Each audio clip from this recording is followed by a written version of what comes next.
Pernah nggak kalian sadar, di jalan sekarang jumlah driver ojol rasanya semakin banyak. Hampir di setiap lampu merah, di depan minimarket, di sekitar stasiun. Bahkan di komplek perumahan pun sekarang selalu ada motor dengan jaket hijau. Yang menarik, semakin sulit kondisi ekonomi, jumlah driver ojol justru semakin bertambah. Kalau dipikir-pikir, ini agak aneh, karena semua orang tahu, jadi ojol bukan pekerjaan yang mudah.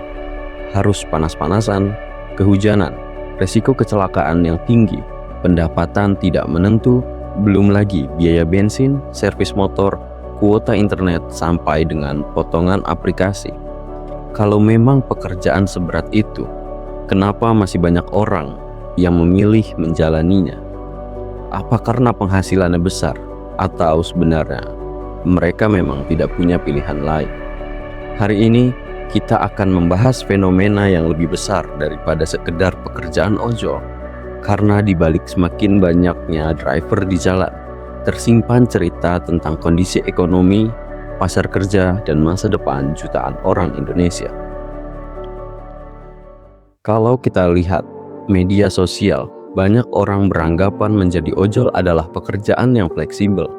Bisa kerja kapan saja, tidak ada bos. Kalau rajin, penghasilannya lumayan. Semua kalimat itu memang benar, tapi itu hanya sebagian kecil dari kenyataan. Coba bayangkan, seorang yang baru saja kehilangan pekerjaan, tabungan mulai habis, tagihan listrik tetap datang, anak harus sekolah, kontrakan harus dibayar, perut tetap harus diisi. Dalam kondisi seperti itu, orang tidak lagi mencari pekerjaan terbaik. Mereka mencari pekerjaan yang paling cepat menghasilkan uang. Dan disinilah ojol menjadi jawaban. Tidak perlu menunggu panggilan HRD, tidak perlu mengikuti tes berhari-hari, tidak perlu menunggu proses rekrutmen selama berbulan-bulan. Selama memiliki motor dan memenuhi persyaratan dasar, dalam waktu yang singkat, seorang sudah bisa mulai bekerja. Kecepatan inilah yang membuat ojol terlihat begitu menarik, bukan karena pekerjaannya ideal, tapi karena kebutuhan hidup tidak bisa menunggu. Banyak orang mengira pengangguran memilih ojol karena malas bekerja di kantor. Padahal kenyataannya justru sebaliknya. Sebagian besar dari mereka sudah mencoba melamar ke berbagai tempat, namun kesempatan itu tidak pernah datang. Dan ketika semua pintu mulai tertutup, ojol menjadi satu-satunya pintu yang masih terbuka.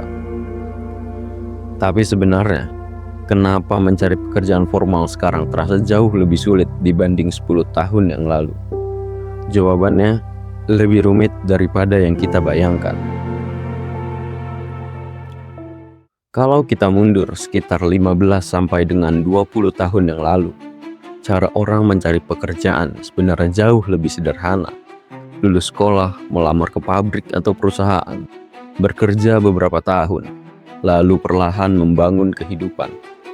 Bahkan banyak orang tua kita yang bisa membeli rumah, membesarkan anak, bahkan menyekolahkan keluarganya hanya dengan satu pekerjaan tetap.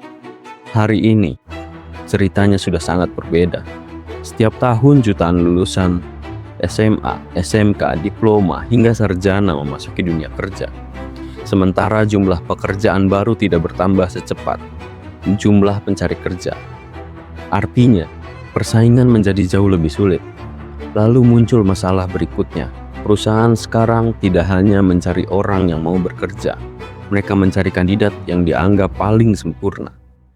Pengalaman minimal 2 tahun, menguasai berbagai software, mampu bekerja di bawah tekanan, bisa multitasking, mampu berkomunikasi dengan baik, menguasai bahasa asing menjadi nilai tambah. Dengan usia maksimal 25 tahun, kalimat terakhir ini sering menjadi mimpi buruk bagi banyak orang. Karena bagaimana mungkin seseorang bisa memiliki pengalaman bertahun-tahun, tapi di saat yang sama, usianya masih sangat muda.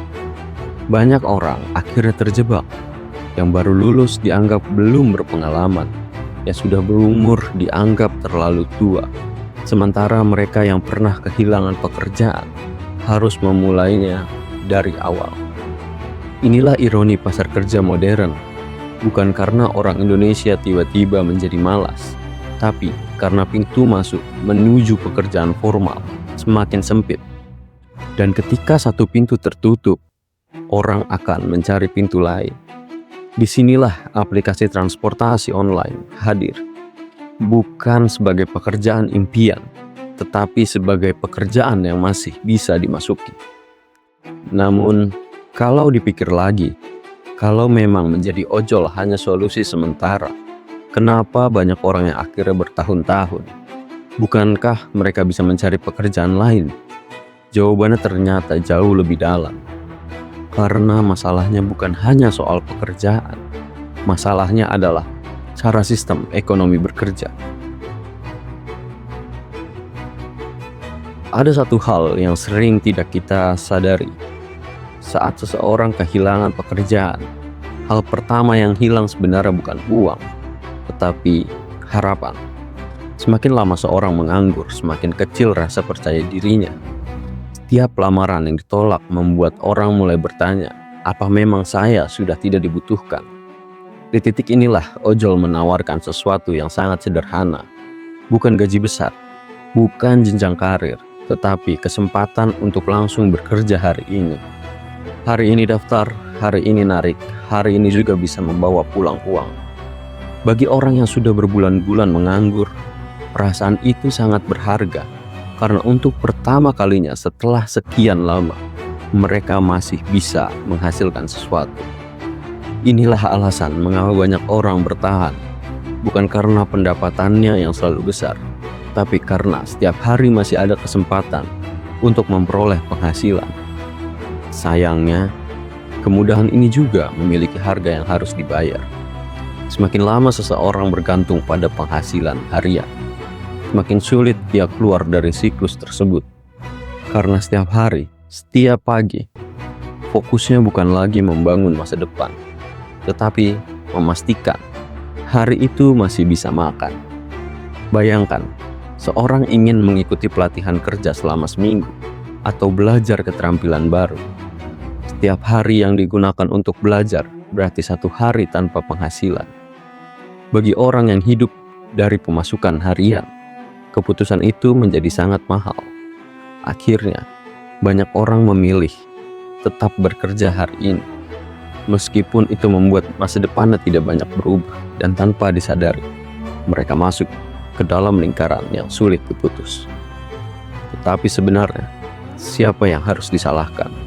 Apakah perusahaan aplikasi? Apakah pemerintah? Atau justru perubahan ekonomi dunia yang sedang terjadi?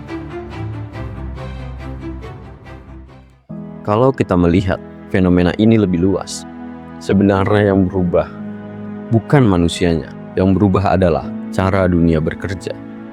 Dulu, banyak pekerjaan mengandalkan tenaga manusia.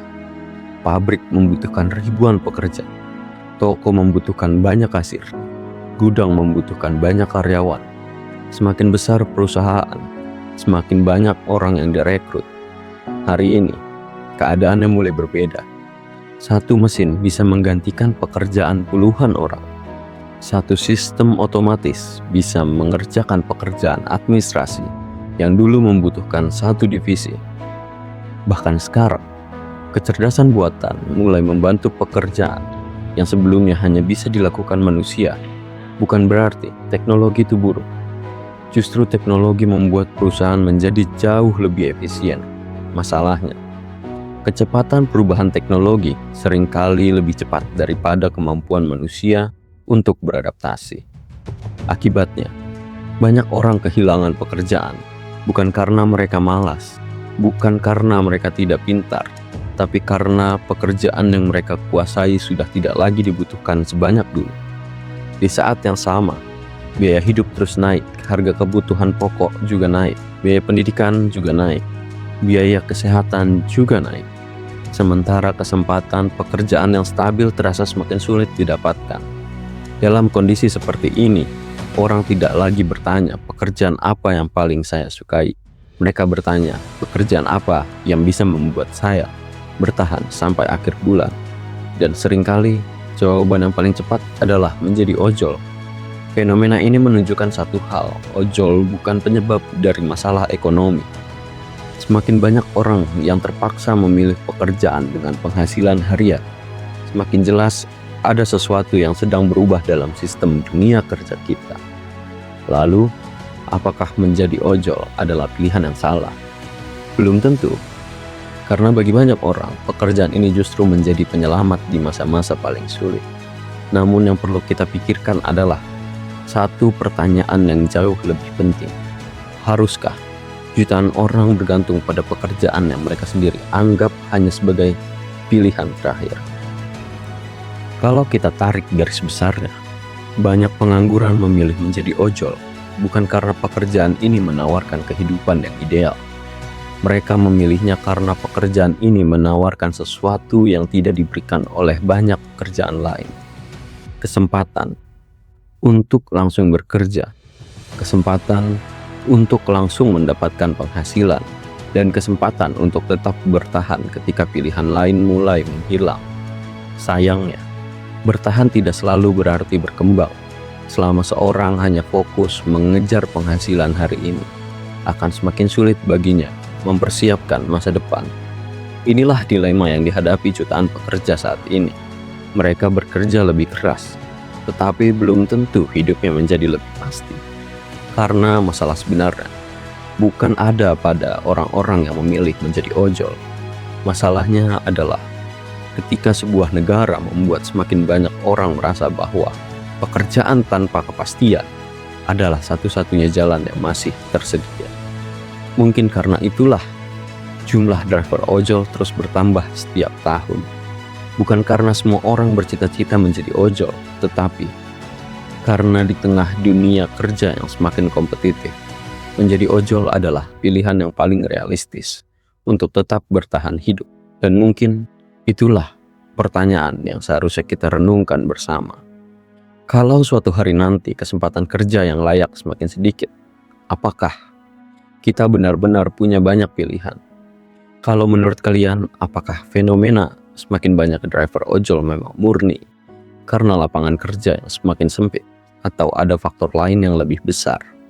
Tulis pendapat kalian di komentar. Kalau kalian suka pembahasan seperti ini, jangan lupa subscribe.